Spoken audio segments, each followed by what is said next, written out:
Hello everyone. আজকের ভ্রমণটা একটু বিশেষ। দৈনন্দিন ব্যস্ত শহর সাভার থেকে আমরা রওনা হয়েছি এক ঐতিহাসিক যাত্রায়। গন্তব্য দক্ষিণাঞ্চলের ঐতিহ্যবাহী বরগুনা জেলার কাউনিয়া মিয়াবাড়ি বা জমিদার বাড়ি। রাতের আধার চিরে আমাদের যাত্রা শুরু হলো। রাতের বাস ধরে যাত্রা করার আনন্দই আলাদা। গাড়িতে উঠে নিজের সিট গুছিয়ে বসে পড়লাম। রাতের নীরবতা আর জানালার বাহিরের হালকা আলো মিলিয়ে এক অপূর্ব অনুভূতি। আর দক্ষিণাঞ্চলের যাত্রা মানেই তো এক বিশাল বিস্ময় পদ্মা সেতু। রাতের সোডিয়াম লাইটের আলোয় পদ্মার উপর দিয়ে যাওয়ার দৃশ্যটা সত্যিই চোখ জুড়িয়ে দেওয়ার মতো। মেঘনা ও পদ্মার হাওয়া গায়ে মেখে আমরা এগিয়ে চলছি বরগুনার দিকে। অবশেষে সকালে আমরা পৌঁছে গেলাম বরগুনায়। গ্রামে পৌঁছাতেই আমাদের স্বাগত জানালো গুড়ি গুড়ি বৃষ্টি আর সতেজ প্রকৃতির স্নিগ্ধতা। পুকুরের জলে বৃষ্টির ফোঁটা পড়ার দৃশ্য আর চারপাশের এই সবুজ শ্যামল পরিবেশ মানসিকভাবে এক অদ্ভুত প্রশান্তি দেয়।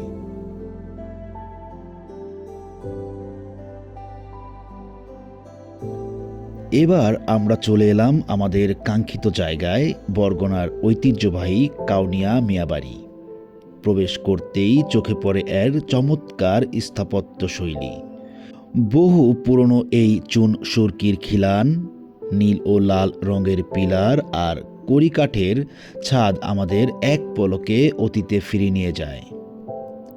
জমিদার বাড়ির মূল ভবনের পাশাপাশি চারপাশে পুরনো ভবনগুলো কালের সাক্ষী হয়ে দাঁড়িয়ে আছে।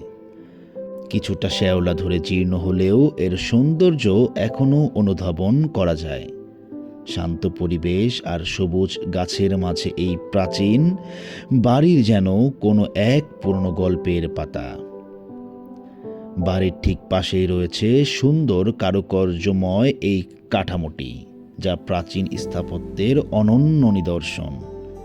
ইতিহাসের সাক্ষী হয়ে থাকা এই কাউনিয়া মিয়াবাড়ি ভ্রমণ আমাদের স্মৃতিতে চিরকাল স্মরণীয় হয়ে থাকবে। আশা করি সাভার থেকে বরগুনার এই পথচলা ও ঐতিহ্য অনুসন্ধানের ভিডিওটি আপনাদের ভালো লেগেছে। আর যদি অবশ্যই ভালো লেগে থাকে তাহলে লাইক, কমেন্ট ও সাবস্ক্রাইব করতে ভুলবেন না।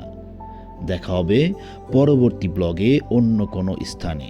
আজ এ পর্যন্তই। ভালো থাকবেন, সুস্থ থাকবেন। আসসালামু আলাইকুম ওয়া রাহমাতুল্লাহি ওয়া বারাকাতুহু।